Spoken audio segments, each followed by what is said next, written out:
बेखौ जायफ्रा 2002 देग्लायहाय 22 बे फोरबोखौ जोङो कभिडनि थाखाय बोसोरनै खुंनो हानाय जादों। देग्लायहाय जोङो गिबि खेबनि थाखाय जोङो बुंनो थाङोब्ला कभिडनि उनावहाय खुंनाय जादों आरो बेखौ जोङो जेनेरेलि फेब्रुवारि दानाव खुंनाय जायोमोन। खिन्थु जोंनि एकाडेमिक केलेन्डारा जिहेथु सोलाय सोल' जानायनि थाखाय दा जोङो नभेम्बराव बेखौ बे बोसोरनिफ्राय खुंनो लाहार फाहार खालामबाय आरो बे हिसाबै जोङो गोबां गार्जेनफोरखौनो बेवहाय पार्टिसिपेट खालामनो, खारन जोंनाव more than 3000 स्टुडेन्ट दङ आरो गार्जेनफोर दङ, बिथांमोना बाहागो लादों मोजाङै मोजांनो। खिन्थु दुखुनांथाव खोथाया बेनो जाहैबाय 2002आव जोङो UN एकाडेमिखौ गायसननायनिफ्राय बे उना फोरबोखौ जों खुंबोदों। बेवहाय जोङो सप्तासेनि 7 साननि फोरबो लानानै खालामोमोन।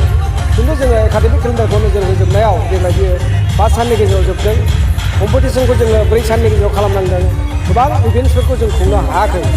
दा बेखौ जोङो गार्जेनफोरनो फोरमायखादों, स्टुडेन्टफोरनो फोरमायखादों। दा बेनि गेजेरावबो नाथाय जे दानि बे नभेम्बर दाननि थासारिजों जाबजों आरो जिहेतु बड'लेण्ड एरियायाव बिटिआर एरियायाव सुखु सान्थिबो फैबाय, जेंनाबो गैला।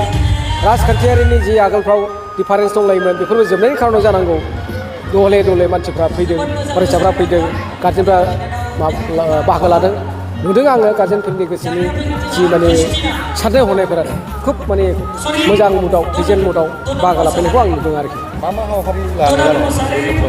जोङो उना फेस्टिभेलाव जोंनाव गाहायै कालचारेल, लिटारारि, स्पर्ट्स, बेनिफ्राय एक्सट्रा एक्टिभिटिसफोर, डिबेट एन्ड सिम्प'जियाम बिनि सायाव जायो आरो बिनि सिङाव जोंहा गोबां इभेन्ट्सफोर थायो।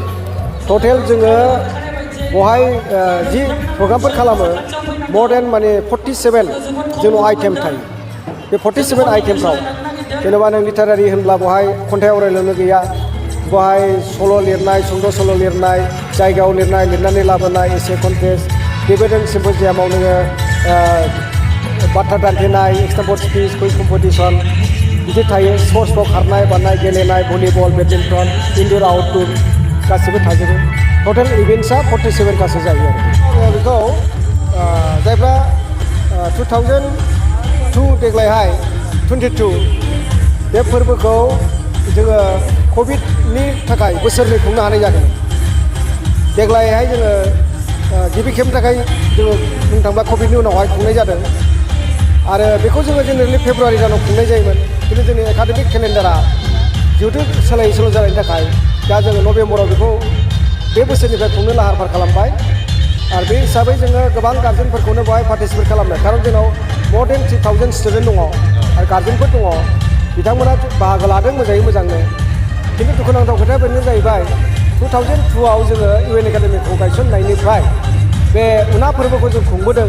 बेवहाय जोङो सप्तासेनि 7 साननि फोरबो लानानै खालामोमोन। खिन्थु जोङो एकाडेमिक केलेन्डारखौ नोजोर होजोबनायाव देग्लाय बियो 5 साननि गेजेराव जोबदों। कम्पिटिसनखौ जोङो 4 साननि गेजेराव खालामनांदों। गोबां इभेन्ट्सफोरखौ जों खुंनो हायाखै। दा बेखौ जोङो गार्जेनफोरनो फोरमायखादों, स्टुडेन्टफोरनो फोरमायखादों।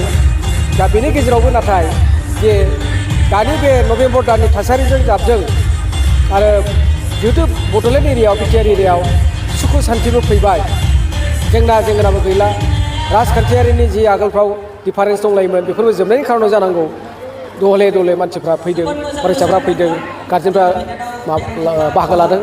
नुदों आङो गार्जेनफोरनि गोसोनि जि माने साननाय हनायफोरा खुब माने मोजां मुदाव प्रेजेन्ट मुदाव बाहागो लाफैनायखौ आं नुदों आरोखि। मा हाबाफारि लादों?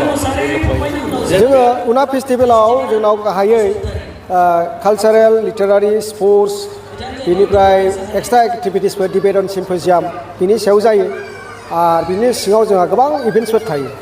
टटेल जोङो बेवहाय जि प्रग्रामफोर खालामो more than माने 47 जोंनाव आइटेम थायो। बे 47 आइटेमफ्राव जेनेबा नों लिटारारि होनब्ला बेवहाय खन्थाइ आवरायनायल' गैया, बेवहाय सल' लिरनाय, सुंद' सल' लिरनाय, जायगायाव लिरनाय, लिरनानै लाबोनाय, एसे कन्टेस्ट, डिबेट एन्ड सिम्प'जियामाव नोङो बाथ्रा दान्थेनाय, एक्सट्रापर्ट स्पिच, कुइज कम्पिटिसन बिदि थायो। स्पर्ट्सफ्राव खारनाय, बारनाय, गेलेनाय, भलिबल, बेडमिन्टन, इनड'र आउटड'र गासिबो थाजोबो।